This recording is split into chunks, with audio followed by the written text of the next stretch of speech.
Tomiyasu leaves Arsenal. Ethan Nwaneri contractual worry, and a lot of news in between, people. I know, what a way to wake up on Friday. And you know what? The club did talk about goosebumps. The club did say July is when everything's going to kick off. Allegedly, Zubermendi's official confirmation on Arsenal signing him is expected today. There was rumors that it was going to be announced yesterday, people. Now, obviously, in light of what happened yesterday, RIP Diogo Jota, thoughts with his family, obviously his wife, his kids, the wider footballing community and Liverpool Football Club, and just any decent human being that can see a 28-year-old unfortunately lost their life. I know it's cliche, and it is something we always sit here and say when somebody loses their life or somebody loses their life unexpectedly, but you know, again, rest in peace. You really need to enjoy your life, live your life in the best possible way, and live it to the fullest, people. And again, what I will say finally on that, while his physical body may have left this world, legends don't die, legacy is forever, and you have to judge your life on how you impact others, which football does. And you know, Diego Jota has done that in Portugal for Liverpool fans and the wider footballing community in general. RIP his brother, and once again, thoughts of his family. Now, sticking on with this now, people, big up hand of Arsenal, because he's played a blinder, I believe, for Arsenal fans, you know, showing up all these idiot ITKs and keeping Arsenal fans, normal Arsenal fans like us that are not privy to news, don't have any insiders, not journalists and all those things. He initially said Arsenal have been in discussions with the camp of Takehiro Tomiyasu to mutually part ways pending an agreement. That is the direction of travel as we speak. Clubs from Saudi Arabia have made contact with the players' agency yesterday. Now, unfortunately, the first thing you think of with Tomiyasu is injuries. I love Tomiyasu. Versatile, good defender, good in the air, humble. I think it's quite poetic in that, you know, it's completely irrelevant, but you're seeing Haaland produce talents. You've previously seen Jack Wilshere, Mertesacker, and obviously Mikel Arteta hold various roles at Arsenal. Obviously Saliba being French, couple of Haalanders, former players of Wenger. And also remember, Wenger is big on Asian culture and specifically Japan. So it's always romantic to see a Japanese player performing so well for Arsenal Football Club. But when you think of Tomiyasu, unfortunately, availability, 6 minutes of Premier League football last season. I don't want to be disingenuous, but it does feel like he's made of glass at times. Did think he'd be given an opportunity to obviously stay at the club, prove his fitness and be a good option on the bench and whatnot. This, you know, big up Igal, but this tells me once again, whether Zinchenko leaves or with Tomiyasu, we probably will move for a fullback. I know we've seen well stocked at right back now. We probably have 3 players that can play there. Who knows? You might see Zubermendi play right back like Partey. You might see Nordgaard go up front. So it'd be interesting. I mean, for someone that's currently nursing a long-term injury, this is a good move if you could get Saudi money in it, but it does, I didn't expect to wake up and see this today. Big up you lot, and let me know your thoughts initially. Smash the like button. Tomiyasu to end injury-plagued spell at Arsenal. Why do horrible things always happen to nice people, man? Because he's a nice guy. Tomiyasu is leaving the club after mutually agreeing to terminate his contract. I mean, you also have to wonder, like, I know he's injured and whatnot, but we couldn't get no money for that. And he sign a new deal last season or the year before that. Again, had Tomiyasu have not had injuries, probably still at the club. The Japan international is recovering from knee surgery, having played just 6 minutes of football last season. Tomiyasu faces up to another 5 months out as he continues his rehabilitation from the operation he underwent in February. The 26-year-old missed the start of last season with a previous knee injury that also required surgery in 2023. 26 as well. His existing deal was due to expire at the end of next season, fair, and there might have been an option to renew it, but that just tells me that Arsenal said, you know what, let's cut the cord. But BBC Sport has learned that Arsenal and Tomiyasu have reached a contractual settlement to end his contract. Tomiyasu, who joined from Arsenal from Bologna in 2021, made 79 appearances for the Gunners, and that sums up his injuries. You know, he joined in 2021, give or take, that's 4 years. Still yet to play 100 times for the football club, has played 79. We know we're looking at Mosquera. We know Tierney's left the football club. We know Zinchenko is probably the defender everybody expects to go, with a cloud over Kivior. I don't think Kivior will leave, but you just never know with him.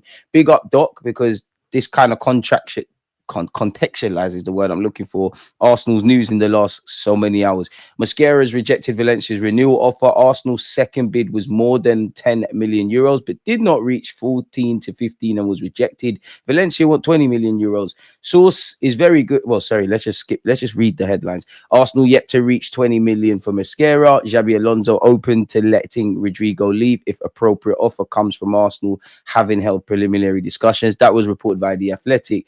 El Nasser ready to bid 85 million euros for Martinelli. Arsenal not keen on selling, but can be persuaded. We're serious about Eze, and a bid below his release clause is expected. A new round of talks, according to Romano, over Madueke is expected. We've gone over the Tomiyasu stuff. Gabriel Heinzer, who was a defender, did play left back, has been rumored to be joining Arsenal's coaching staff. That's been reported by The Athletic. Arsenal's head of recruitment, James Ellis, is set to become the club's technical director. So we've got a new sporting director, new technical director, a couple of new coaches coming in, and a lot of movement where the players are concerned. Suggestions that striking a deal for Sesko has proved significantly harder than expected.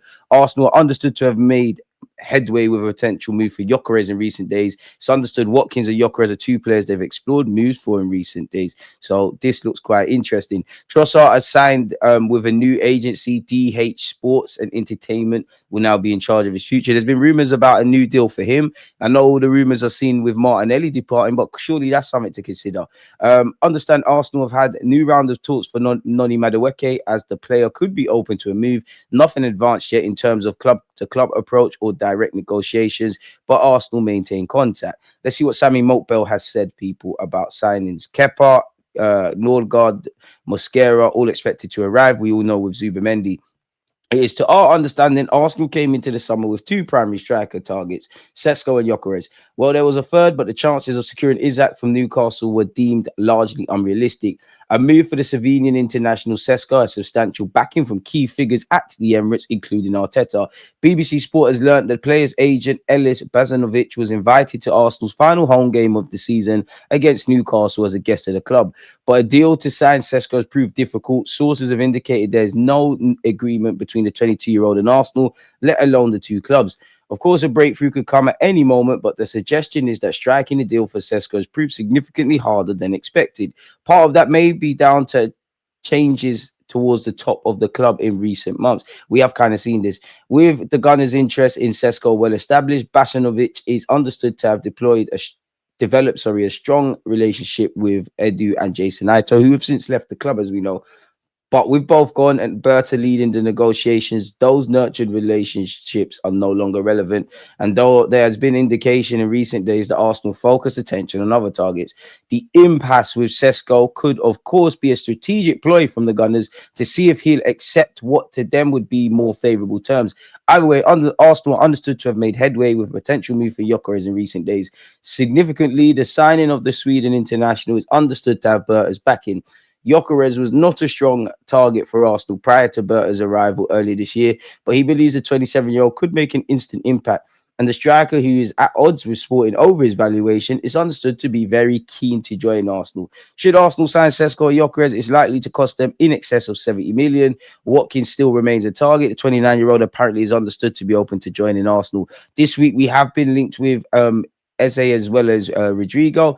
Apparently, in relation to Rodrigo, if the 24-year-old was available, he could cost at least 70 million. So you could spend 140 million on Rodrigo, and obviously Sesko / Gyökeres, right? So that's 140. 190, where you look at Zubimendi, you throw in the 9 million quid for Nordgaard, then 5 million quid for Kepa, the 17.5 or so million euros for Mascara. Obviously, there could be outgoings. There's going to need to be outgoings. But it raises in question, are they going to get Eze done? And what sort of spending? Is it just going to be just over 200 odd million? Maybe, potentially. People, let me know your thoughts so far.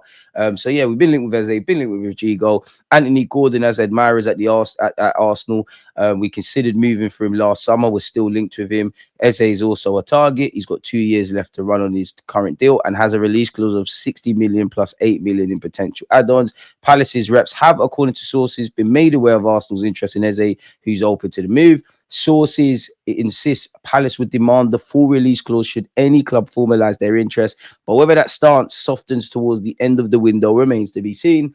Noni Madueke is another player Arsenal have considered. Dead all of that. Arsenal will look to sell one of their more established first team players inside the next 12 months. Martinelli's been extensively linked with a move away this summer. Is understood that isn't something the club are ruling out. Kai Havertz apparently is drawing interest from clubs in Germany. Saliba is a long-term target for Real Madrid, but Arsenal are trying to extend his contract. If Arsenal do sign a new centre-back, Kivior could be deemed surplus to requirements, and Zinchenko is available. How Kai Havertz's role evolves in the next 12 months after the introduction of a new centre forward will make for interesting views.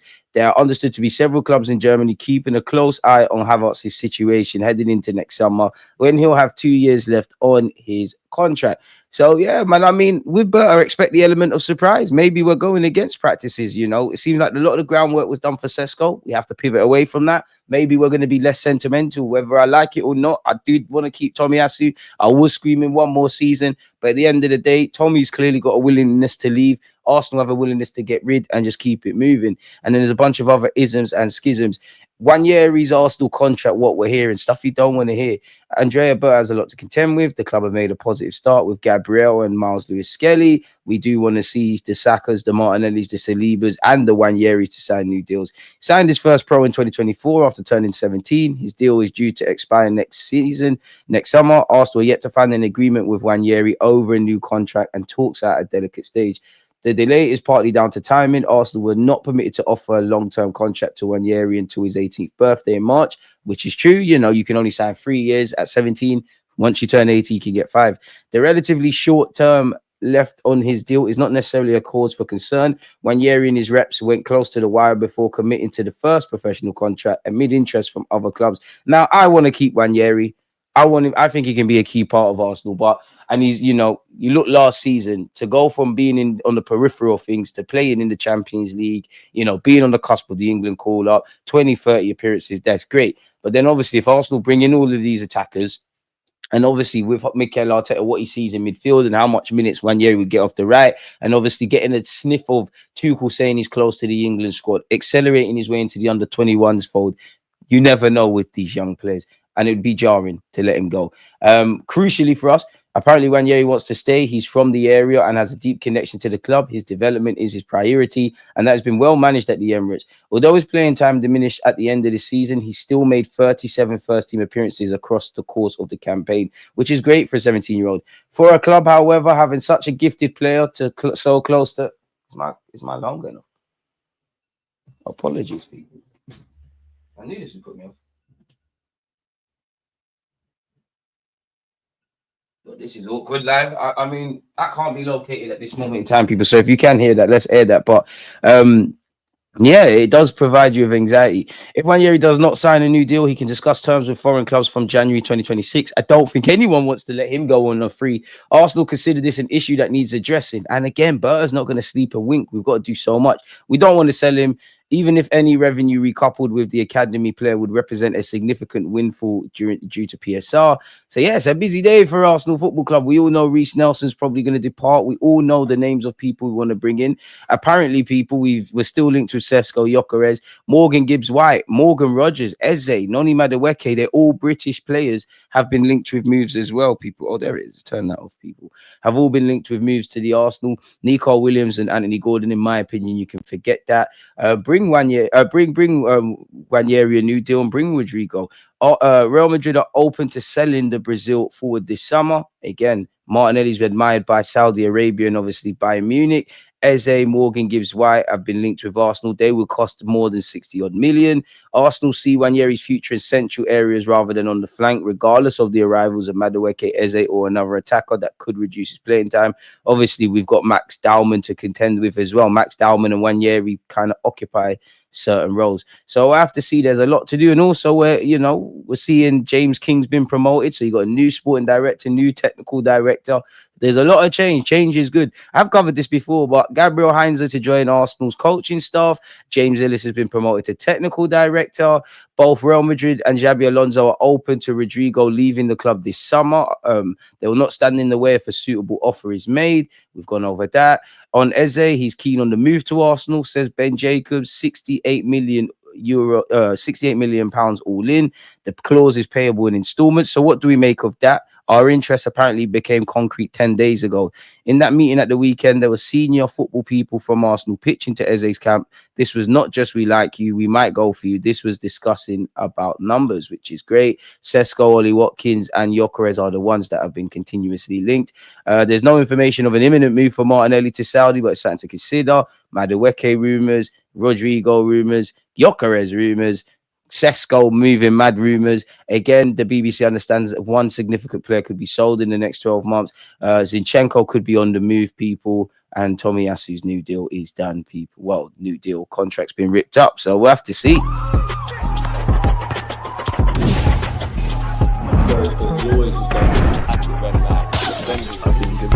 Like